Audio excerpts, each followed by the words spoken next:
Hello everyone from this side Adarsh Kumar. आज हम RRB ALP CBT two technician NTPC RRB SI में जिस प्रकार के साइंस के क्वेश्चन पूछे जाते हैं उनको हम इस वीडियो में वन बाय वन कवर करेंगे। ठीक है, फर्स्ट क्वेश्चन आपसे पूछा जा रहा है, पुष्पों में नर प्रजनन अंग होता है। ठीक है, आपका जो पुष्प होते हैं, पुष्प में आपके नर प्रजनन अंग को क्या बोला जाता है? ए बोला जा रहा है पुंकेसर, बी है आपका अंडा, सी है आपका वर्तिकाग्र और डी है वर्तिका। कौन सा आपका यहाँ पे करेक्ट ऑप्शन है?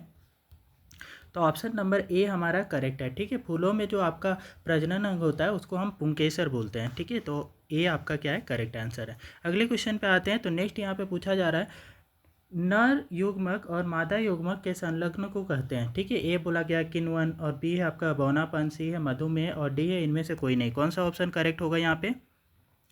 तो नर युग्मक और मादा युग्मक के संलग्न को आप क्या बोलते हैं? इसके संलग्न को बोलते हैं हम निषेचन। ठीक है, तो ये आपका कोई सा भी ऑप्शन यहाँ पे नहीं है, तो ऑप्शन नंबर डी आपका करेक्ट होगा, इनमें से कोई नहीं। ठीक है, अगले क्वेश्चन पे आते हैं। तो नेक्स्ट यहाँ पे पूछा गया है, मानव मादा के जनन तंत्र का भाग नहीं है। ठीक है, मानव मादा का जनन तंत्र का कौन सा आपका भाग नहीं है वो आपको बताना है। ए बोला गया है अंडाशय, बी है आपका गर्भाशय, सी है शकवाहिका और डी है डिम्ब वाहिनी। कौन सा ऑप्शन करेक्ट होगा यहाँ पे?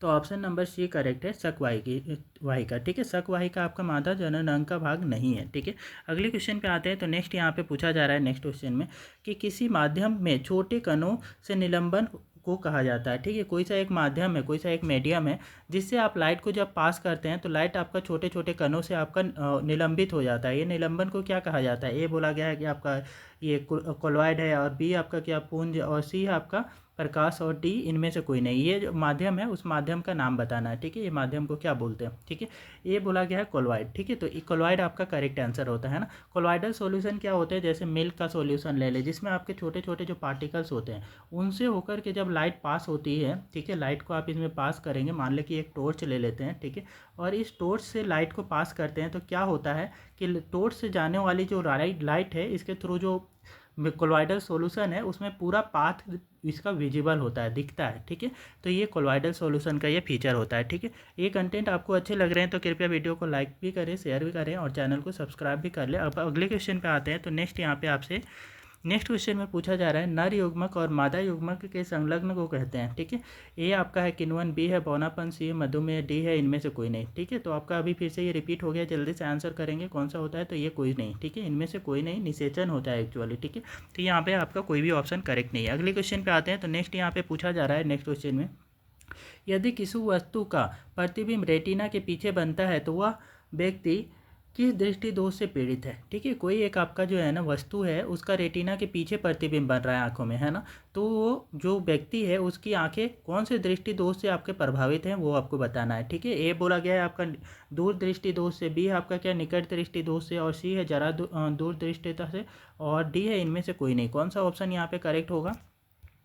तो ये इंसान जो है कि इसकी प्रतिबिंब जो है ना कहाँ बन रहा है? तो रेटिना के पीछे बन रहा है। मान लो कि ये आंख बनाते हैं, ठीक है, आंख का ये आई लेंस है, तो जो लाइट आती है ना वो मर्ज हो रही है, लेकिन कहाँ मर्ज हो रही है? एक मिल रही है लेकिन रेटिना के पीछे। ये पीछे वाला पार्ट जो है ये रेटिना होता है। ठीक है, तो रेटिना से भी आगे जा कर के ये लाइट मिल रही है। ठीक है, तो ये पॉइंट आप ऐसा कौन सा केस में होता है? तो ये दूर दृष्टि दोष के केस में होता है ना। इस केस में क्या होता है कि दूर की चीज़ें तो क्लियरली दिखाई देती है लेकिन सामने की चीज़ें नहीं दिखाई देती है। ठीक है, तो ये रेटिना से आगे मिल रहा है, तो इसको हम ठीक करने के लिए कौन सा आपका लेंस यूज करते हैं? तो कॉन्वेक्स लेंस का यूज करते हैं। कॉन्वेक्स लेंस दैट मीन्स उत्तल लेंस। ठीक है, उत्तल लेंस का यूज करके हम ये जो डिफेक्ट होता है, इस टाइप के जो दोष होते हैं, ठीक है, उसको हम ठीक करते हैं। ठीक है, तो हमारा ऑप्शन नंबर ए करेक्ट होगा, दूर दृष्टि दोष। ठीक है, अगले क्वेश्चन पे आते हैं। तो नेक्स्ट यहाँ पे पूछा गया है, मानव मादा के जनन तंत्र का भाग नहीं है। ठीक है, इनमें से आपको कौन सा है जो मानव मादा का जनन तंत्र का आपका भाग नहीं है? ए बोला गया अंडाशय, बी गर्भाशय, सी शकवाहिकी, डी है आपका डिम्ब वाहिनी। कौन सा आपका ऑप्शन करेक्ट होगा? तो शकवाहिकी। ठीक है, शकवाहिकी मादा जनन अंग का भाग नहीं है। अगले क्वेश्चन पे आते हैं। तो नेक्स्ट पूछा गया है, पुष्पी पादपों में लैंगिक जनन होता है। ठीक है, पुष्प वाले जो पादप हैं उन पे आपका लैंगिक जनन किनके थ्रू होता है? ए बोला गया है पत्तियों द्वारा, बी आपका फूलों द्वारा, सी है तना द्वारा और डी है आपका इनमें से कोई नहीं। कौन सा ऑप्शन करेक्ट होगा? तो पुष्पी पादपों में लैंगिक जनन आपका फूलों द्वारा होता है ना। फूल में ही आपके क्या होते हैं कि जो इनके लैंगिक आपका जनन के लिए जो रिप्रोडक्टिव पार्ट होते हैं वो प्रेजेंट होते हैं। ठीक है, तो ऑप्शन नंबर बी इसके लिए क्या होगा? करेक्ट होगा। अगले क्वेश्चन पे आते हैं। तो नेक्स्ट यहाँ पे पूछा जा रहा है, मुकुलन द्वारा प्रजनन किस में होता है? ठीक है, मुकुलन विधि से कौन सा आपका है जो प्रजनन करता है? ए बोला गया है अमीबा, बी है ईस्ट और सी है हाइड्रा और डी है पैरामीशियम। कौन सा ऑप्शन करेक्ट है यहाँ पे? तो हाइड्रा होता है, ठीक है। हाइड्रा क्या करता है, आपका मुकुलन विधि से आपका प्रजनन करता है। मान लें कि ये हाइड्रा है, इसमें से क्या होता है, छोटा सा आपका एक बर्ड निकल आता है ना, आउटग्रोथ निकलता है। ये धीरे धीरे बड़ा होता है और धीरे धीरे आपका बड़ा होने के बाद यहाँ से भारी होता है तो टूट करके अलग हो जाता है, और टूट करके अलग होने के बाद ये जो पार्ट है ये वाला, ठीक है, ये पार्ट आपका अलग से एक इंडिपेंडेंट स्वतंत्र रूप से एक अलग हाइड्रा बन जाता है, ठीक है। तो ये मुकुलन विधि द्वारा कुछ इस प्रकार से प्रजनन करता है हाइड्रा, ठीक है। अगले क्वेश्चन पे आते हैं। तो नेक्स्ट यहाँ पे पूछा गया है आपसे, निम्नलिखित में से कौन एक लिंगी पादप का उदाहरण है। इनमें से आपका एक लिंगी पादप का उदाहरण कौन सा है वो आपको बताना है। ए बोला गया है सरसों, बी है आपका गुड़हल, सी पपीता और डी मटर। कौन सा ऑप्शन करेक्ट होगा जिसमें एक लिंगी पादप होते हैं, सॉरी एक लिंगी पादप के उदाहरण यहाँ पे पपीता है, ठीक है। पपीता में क्या होता है, इसके जो फूल आते हैं ना, फूल में या तो मादा जनन अंग होते हैं या फिर आपका क्या होते हैं कि नर जनन अंग होते हैं, ठीक है। दोनों में एक ही आपका कोई सा प्रेजेंट होता है, ठीक है। तो एक जो पपीता का, इसी कारण से क्या होते हैं कि इनका पॉलिनेशन करवाने के लिए आप क्या करते हो, बहुत सारे जो आपके पौधे होते हैं पपीता को, उनको एक जगह लगाया जाता है, ठीक है। तभी जा करके इसमें क्या आएंगे, फ्रूट्स आते हैं, फल आते हैं, ठीक है। वरना फिर एक ही पपीता का पेड़ लगाएंगे तो कभी उसमें फल नहीं आता, क्योंकि उसमें आपका क्या होता है, सिर्फ एक ही लिंग प्रेजेंट रहता है ना। तो या तो नर लिंग प्रेजेंट रहेगा या फिर आपका क्या है, मादा लिंग प्रेजेंट रहता है, इस वजह से इसमें फल नहीं आता है, ठीक है। तो अगले क्वेश्चन पे आते हैं। तो नेक्स्ट यहाँ पे पूछा गया है, अलैंगिक जनन में किस प्रकार का कोशिका विभाजन होता है, ठीक है। अलैंगिक जनन में आपका कोशिका का विभाजन किस प्रकार का होता है वो बताना है। ए बोला क्या है, क्या अर्धसूत्री कोशिका विभाजन होता है, बी आपका समसूत्री कोशिका विभाजन, और सी है आपका असमसूत्री कोशिका विभाजन, और डी में आपका है कि बी और सी दोनों। कौन सा ऑप्शन यहाँ पे करेक्ट होगा। तो अलैंगिक जनन में आपका जो होती है कोशिका का विभाजन, समसूत्री कोशिका विभाजन भी होता है और असमसूत्री कोशिका विभाजन भी होता है, ठीक है। और बी और सी दोनों ही ऑप्शन करेक्ट हो जाएगा, ऑप्शन नंबर डी, ठीक है। नेक्स्ट क्वेश्चन पे आते हैं। तो नेक्स्ट यहाँ पे आपसे पूछा जा रहा है कि विद्युत सिग्नल कौन उत्पन्न करता है, ठीक है। विद्युत सिग्नल जो है वो आपका कौन उत्पन्न करता है, इनमें से आपका चार ऑप्शन में से पहचानना है, ठीक है। परितारिका ए है, बी आपका क्या है, प्रकाश सुग्राही, और डी सी है आपका पुतली, और डी है इनमें से अभी। कौन सा ऑप्शन करेक्ट होगा।